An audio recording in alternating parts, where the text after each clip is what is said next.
Shalom, selamat petang dan selamat beribadah kepada semua belia dan semua jemaah yang mengikuti kebaktian penyegaran iman belia Paroke Beaufort Sepitang menerusi online pada petang hari ini. Kita bersyukur kepada Tuhan. Oleh karena kekuatan daripada Tuhan, maka kita dapat melaksanakan kebaktian penyegaran iman belia Paroki Beaufort Sepitang menerusi online pada petang hari ini. Marilah kita berdoa terlebih dahulu sebelum kita mendengarkan kebenaran firman Tuhan. Mari kita berdoa. Bapa di surga, kami bersyukur kepadamu karena petang hari ini sekali lagi kami boleh diberikan kesempatan oleh Tuhan untuk mendengarkan firman-Mu, ya Tuhan.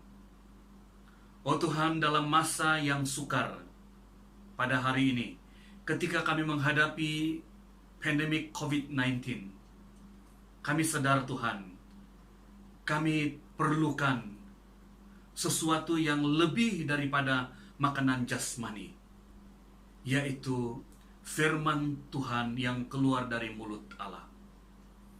Kami tahu firman Tuhan yang keluar dari mulut Allah, itulah yang memberikan hidup, itulah yang memberikan semangat, itulah yang memberikan kekuatan kepada kami, ya Tuhan.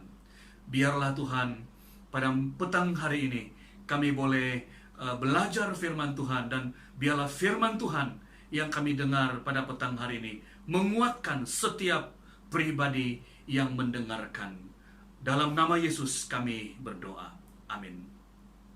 Saudara-saudara yang sekasih dalam Tuhan Yesus Kristus, istimewa pada petang hari ini sempena dengan kebaktian penyegaran iman belia Paroke Beaufort Sepitang. Kita mengambil pembacaan firman Tuhan di dalam Mazmur 126 ayat yang pertama hingga ayat yang ke-6 dengan satu tema, menabur. Saudara-saudari yang sekasih dalam Tuhan Yesus Kristus, kita baru sahaja melewati sebuah perayaan yang sangat penting pada 30 hingga 31 Mei yang lalu, yaitu Pesta Manuai. Pesta Manuai sebenarnya merupakan sebuah perayaan kesyukuran di atas segala hasil tuaian yang telah diperolehi. Nah, dalam pesta ini ada banyak program yang dilaksanakan. Antaranya ialah tari-tarian dengan alat musik tradisi dan nyanyian yang menggambarkan betapa sukacitanya, betapa gembiranya kita di atas hasil tuaian yang diperolehi. Tetapi ingatlah bahwa di sebalik hasil tuaian tersebut ada air mata yang mengalir daripada seorang penabur. Ini berarti, saudara, bahwa tanpa ada menabur, maka penuaian pun tidak pernah ada. Dan kalau tidak sanggup menabur, akan datang apa-apapun tiada. Berarti bahwa selagi ada proses menabur, selagi itulah akan ada penuaian. Akan ada hasil yang dituai. Akan ada makanan untuk hari depan. Saudara-saudara yang sekasih dalam Tuhan Yesus Kristus, bila kita melihat pembacaan firman Tuhan pada petang hari ini dalam Mazmur 126 ayat yang pertama sehingga ayat yang ke-6, latar belakang daripada kebenaran firman Tuhan ini ialah di mana umat Israel ini baru sahaja kembali dari pembuangan di Babel. Dalam Mazmur 126 ini ada dua bahagian yang dapat kita lihat. Bahagian yang pertama kita boleh melihat itu dalam ayat yang pertama sehingga ayat yang ketiga, ya. Dalam bahagian ini sebenarnya Israel mengingat dan juga bersyukur kepada Allah karena telah membawa mereka keluar dari perbudakan di Babel dan pulang ke Yerusalem. Ya, kita boleh melihat itu di ayat yang pertama hingga ayat yang ketiga, ya. Kita boleh melihat nyanyian ziarah ketika Tuhan memulihkan keadaan Sion, keadaan kita seperti orang-orang bermimpi. Pada waktu itu mulut kita penuh dengan tertawa dan lidah kita dengan sorak-sorai. Pada waktu itu berkatalah orang di antara bangsa-bangsa, Tuhan telah melakukan perkara besar kepada orang-orang ini. Tuhan telah melakukan perkara besar kepada kita, maka kita bersukacita. Nah, saudara-saudara, mereka mengingat bagaimana Tuhan telah mengeluarkan mereka, membawa mereka keluar dari perbudakan di Babel dan pulang ke Yerusalem. Dan keadaan mereka itu seperti orang-orang yang bermimpi, ya. Sepertinya mereka tidak percaya apa yang sedang berlaku, apa yang Tuhan telah lakukan kepada mereka. Tetapi itu yang benar-benar terjadi. Kemudian ayat yang kedua dikatakan, pada waktu itu mulut kita penuh dengan tertawa dan lidah kita dengan sorak-sorai. Kenapa mulut mereka itu penuh dengan tertawa dan lidah mereka penuh dengan sorak-sorai? Itu karena pemulihan yang terjadi kepada mereka, ya. Itu karena Israel telah dibawa keluar oleh Tuhan dari Babel ke Yerusalem. Sebab itu mereka sangat-sangat gembira, ya. Telah mendapat pertolongan daripada Tuhan. Dan dikatakan juga pada waktu itu berkatalah orang di antara bangsa-bangsa, Tuhan telah melakukan perkara-perkara besar kepada orang-orang ini. Tuhan telah melakukan perkara besar kepada kita, maka kita bersukacita, ya. Bangsa-bangsa yang lain juga turut menyaksikan, ya, bagaimana Allah telah melakukan perkara yang besar kepada umat Israel. Sehingga saudara-saudara, inilah yang menjadi ingatan dan kesyukuran bagi umat Israel kepada Allah yang telah memulihkan keadaan mereka. Tetapi dalam ayat 4 hingga 6, bahagian kedua, umat Israel memohon kepada Allah untuk memulihkan keadaan mereka. Kenapa? Bukankah dalam ayat yang pertama hingga ayat yang ketiga, Tuhan sudah mengeluarkan mereka dari tawanan di Babel? Seperti ayat yang pertama dikatakan, ketika Tuhan memulihkan keadaan Sion, keadaan kita seperti orang-orang yang bermimpi. Lalu dalam ayat yang keempat dikatakan, pulihkanlah keadaan kami ya Tuhan, seperti memulihkan batang air kering di tanah Negeb. Ada doa, pulihkanlah keadaan kami. Sepertinya ada sesuatu yang belum terjadi. Saudara-saudari yang sekasih dalam Tuhan Yesus, rupanya sungguh pun mereka itu sudah dikeluarkan dari perbudakan di Babel. Tetapi ketika mereka pulang di Yerusalem, rupanya keadaan di Yerusalem belum dipulihkan. Masih dalam keadaan reruntuhan. Banyak perkara yang perlu dikerjakan. Baik Allah juga masih dalam keadaan yang reruntuhan. Sebab itulah dalam ayat 4 hingga 6 berisikan doa dan harapan untuk pemulihan. Kita melihat ayat yang kelima hingga ayat yang keenam. Orang-orang yang menabur dengan mencucurkan air mata akan menuai dengan bersorak-sorai. Orang yang berjalan maju dengan menangis sambil menabur benih, pasti pulang dengan sorak-sorai sambil membawa berkas-berkasnya. Saudara-saudari, walaupun dengan air mata, mereka tetap menabur karena mereka percaya bahwa ketika mereka menabur, pasti ada penuaian.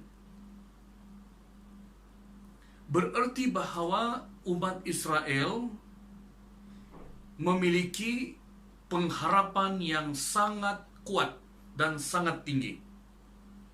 Mereka hidup dalam pengharapan. Karena pengharapan itu dapat mengubah kehidupan mereka. Pengharapan itu dapat mengubah masa depan mereka. Karena yang mereka harapkan adalah Tuhan. Berarti kalau tiada pengharapan, ini menjadi masalah yang besar dalam kehidupan bagi bangsa Israel dan juga kita. Ini menyatakan kepada kita bahwa kita itu hidup dalam pengharapan karena kita beriman kepada Tuhan Yesus Kristus. Berarti apapun keadaan yang kita alami saat ini, marilah kita sama seperti bangsa Israel, di mana walaupun dalam keadaan yang susah, tetap menabur. Karena mereka percaya bahwa ketika mereka menabur, pasti ada penuaian. Penuaian terhadap apa? Penuaian terhadap pemulihan, pembebasan, dan masa depan yang datang daripada Tuhan. Saudara-saudari yang sekasih dalam Tuhan Yesus Kristus, kalau kita melihat ayat yang kelima hingga ayat yang keenam, kita dapat melihat istilah menabur yang berulang-ulang. Menabur di sini menyatakan kepada kita bahwa adanya musim, adanya waktu yang sesuai untuk menabur dan menuai. Dan sewaktu penabur menabur benih, ada air mata yang dicucurkan. Ada waktu menunggu tuaian. Dan pada waktu menunggu tuaian itu ada banyak cabaran yang dihadapi oleh seorang penabur.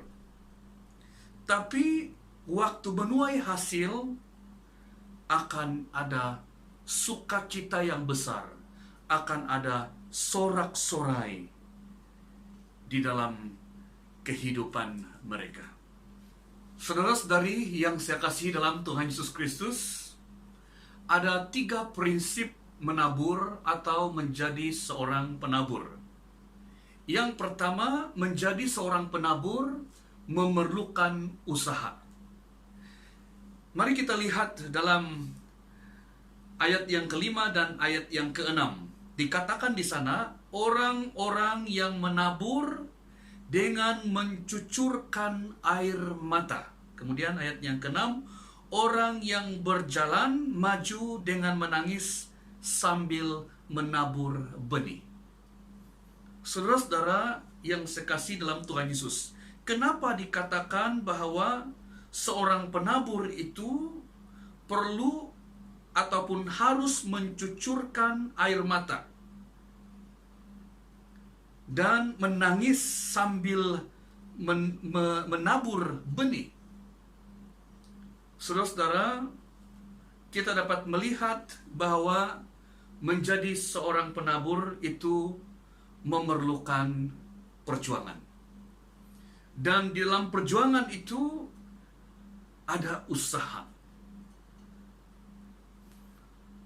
Saya masih ingat sewaktu saya masih kanak-kanak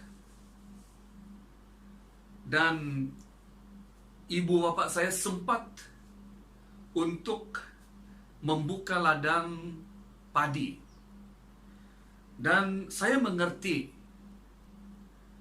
sebelum menabur, maka yang dikerjakan terlebih dahulu adalah membuka ladang, membersihkan ladang, tempat menabur, kemudian menabur. Setelah itu, sewaktu menunggu tuaian itu bertumbuh dan mengeluarkan hasil, di sana ada banyak usaha yang dilakukan oleh seorang penabur.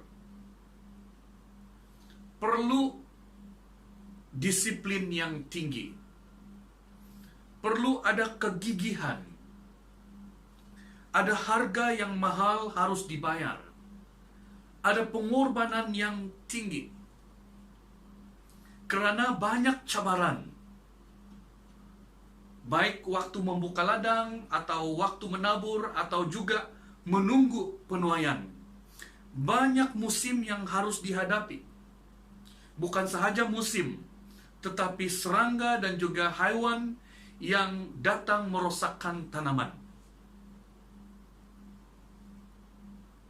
Sebab itulah dikatakan bahwa seorang penabur itu bukan pekerjaan yang mudah.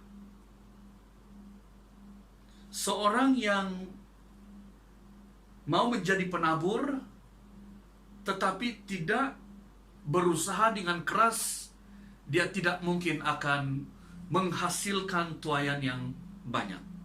Atau barangkali dia tidak akan sempat menuai apa yang dia tabur.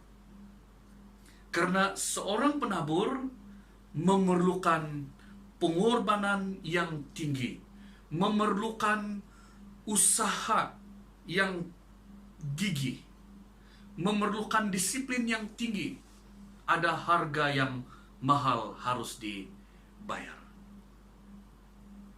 Waktu menabur banyak air mata yang mengalir. Maksudnya memerlukan usaha dan perjuangan yang kental. Saudara-saudari yang saya kasih dalam Tuhan Yesus Kristus, itu yang pertama. Yang kedua, seorang penabur memerlukan iman. Kalau kita melihat di dalam bahagian firman Tuhan ini, ya, seorang penabur, dia mencucurkan air mata, bahkan dia berjalan maju dengan menangis sambil menabur benih.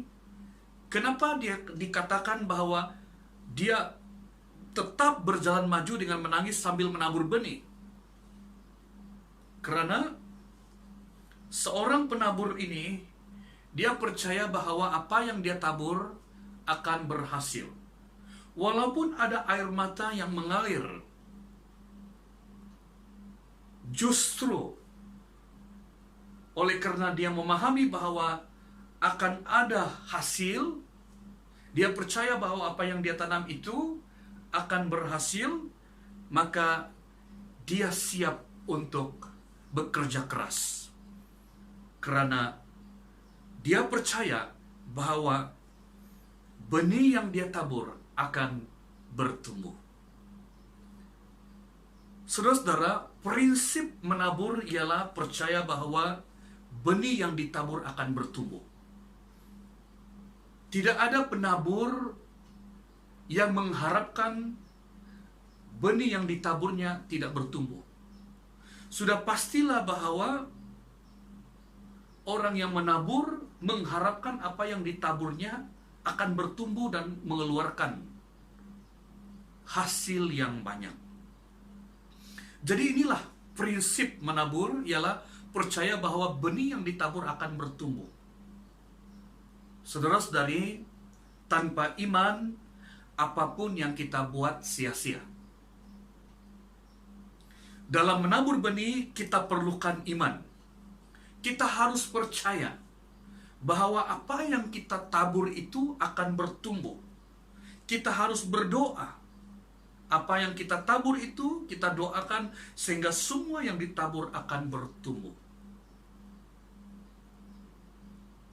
Karena kita percaya yang memberikan pertumbuhan itu bukanlah kita.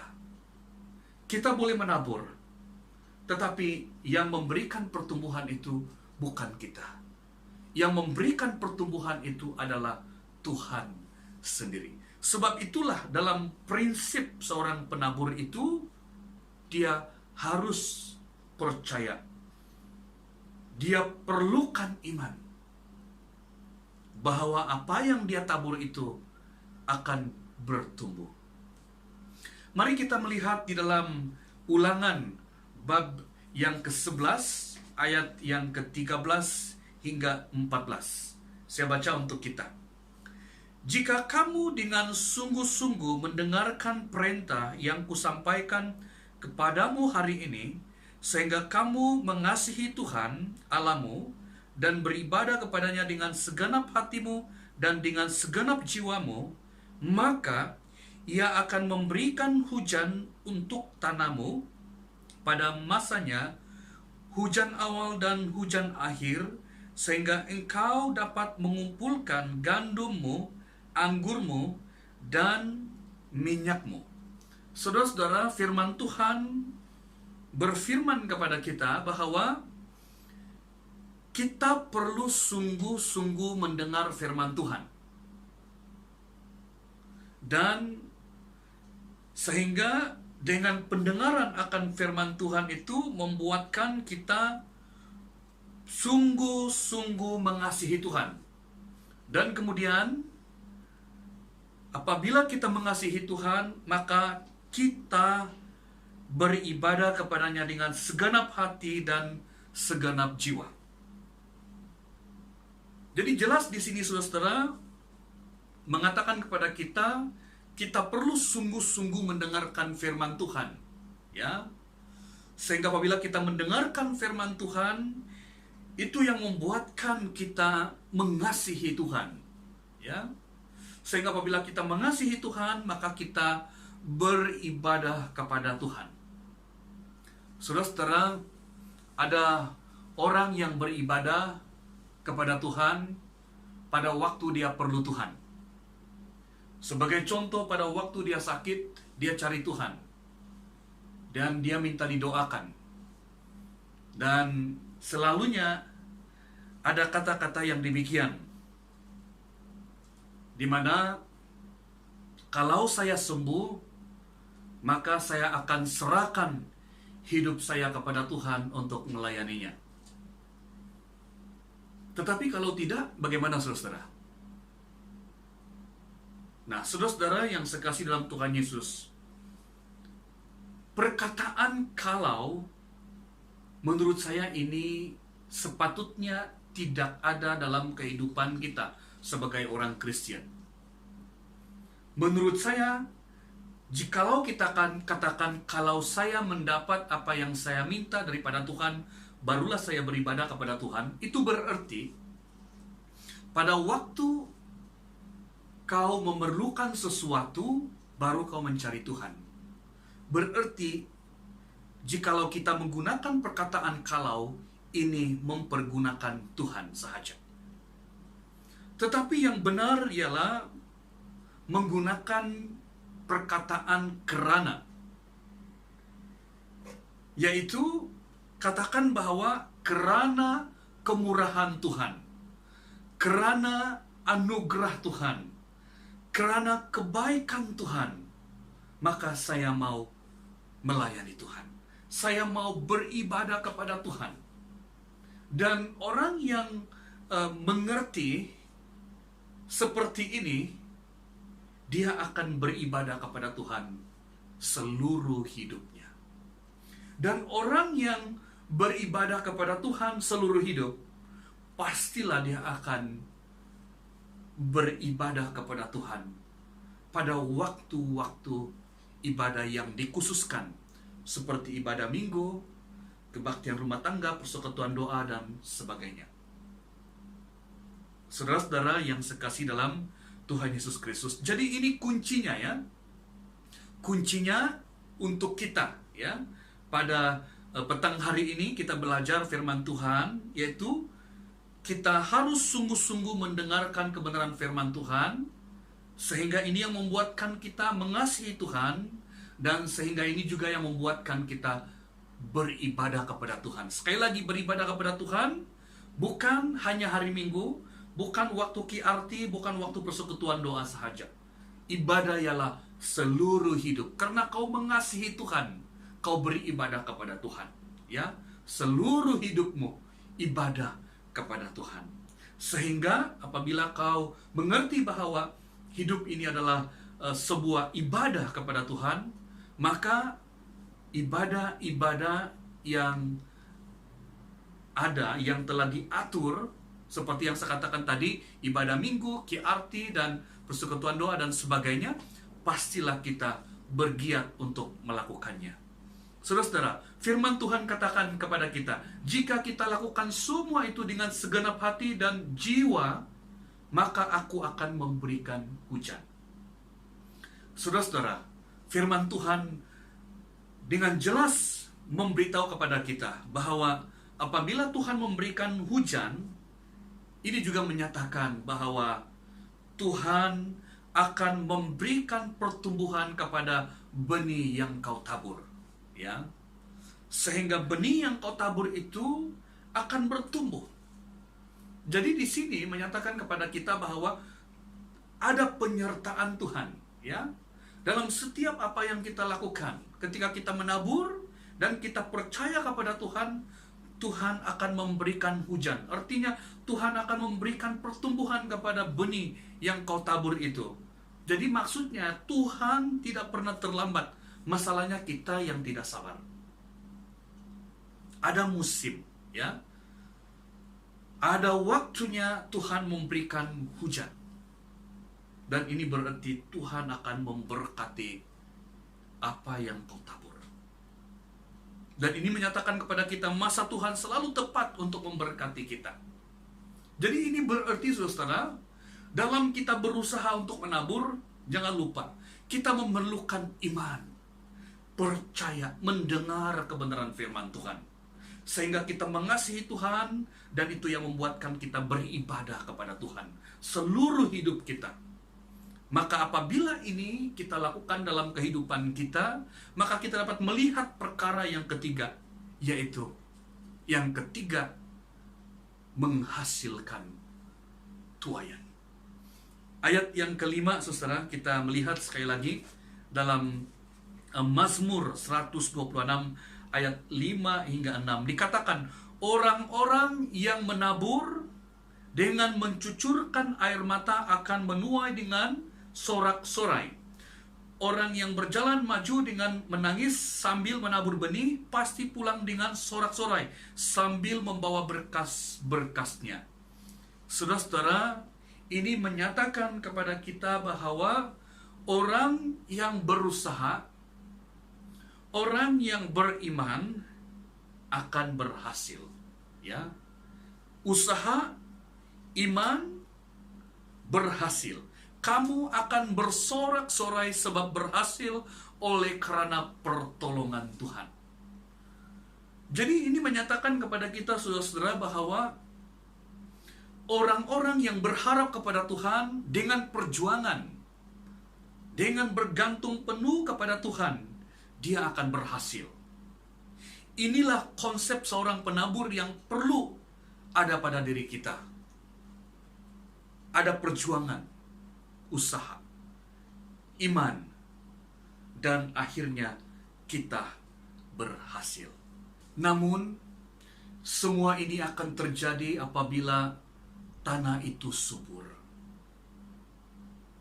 Apabila benih itu ditabur di tanah yang subur, maka benih itu akan bertumbuh dan menghasilkan tuaian yang banyak. Saudara-saudari, ini berarti bahwa benih sangat tergantung di mana ia ditaburkan. Saudara-saudari, hidupmu, hatimu bagaikan tanah itu. hanya hati yang bagaikan tanah yang subur menghasilkan tuayan yang berlimpah. Dalam Injil Matius bab 13 ayat 19 hingga ayat 23, ada 4 jenis tanah yang menggambarkan hati manusia. Yang pertama, hati yang keras. Dan ketika benih ditaburkan di hati yang keras, benih itu akan mati. Dan yang kedua, apabila benih ditaburkan di hati yang berbatu-batu, benih itu akan masuk ke dalam celah-celah batu itu, tetapi dia tidak berakar dalam, terbantut, dan tidak tahan cabaran. Ada ujian terus hanyut, ada ujian terus tawar hati. Dan yang ketiga, tanah yang semak duri, bertumbuh tetapi akan mati karena terus dicucuk duri. Dan yang keempat, tanah yang subur akan menghasilkan tuayan yang berlipat kali ganda. Malam ini, maukah Anda semua menjadi tanah yang subur, supaya benih firman Tuhan dapat bertumbuh dan berbuah lebat di dalam hidupmu, dan supaya kita juga boleh menjadi penabur yang berhasil. Jika ini menjadi kerinduanmu pada malam hari ini, katakan kepada Tuhan, Tuhan, inilah hidupku. Saya siap menjadi tanah yang subur. Saya mau supaya benih firman Tuhan itu akan bertumbuh di dalam hidup saya dan berbuah lebat. Dan saya mau menjadi penabur yang berhasil. Apa sahaja yang saya perbuat berhasil oleh karena pertolongan Tuhan, oleh karena pimpinan Tuhan, oleh karena keperkasaan Tuhan. Dalam Mazmur 1 ayat 2 hingga 3 dikatakan, tetapi yang kesukaannya ialah Taurat Tuhan, dan yang merenungkan Taurat itu siang dan malam. Ia seperti pohon yang ditanam di tepi aliran air, yang menghasilkan buahnya pada musimnya, dan yang tidak layu daunnya. Apa saja yang diperbuatnya berhasil. Mari kita berdoa. Bapa, kami bersyukur untuk firman Tuhan pada petang hari ini. Kami sudah diberkati, dan biarlah firman Tuhan itu terus bekerja dalam hidup kami. Oh Tuhan, terima kasih. Jadikanlah kami tanah yang subur, supaya kami boleh bertumbuh dan berbuah lebat di dalam Engkau. Dan jadikanlah kami penabur benih kebenaran daripada Tuhan. Terpujilah namamu. Inilah doa kami dalam nama Yesus.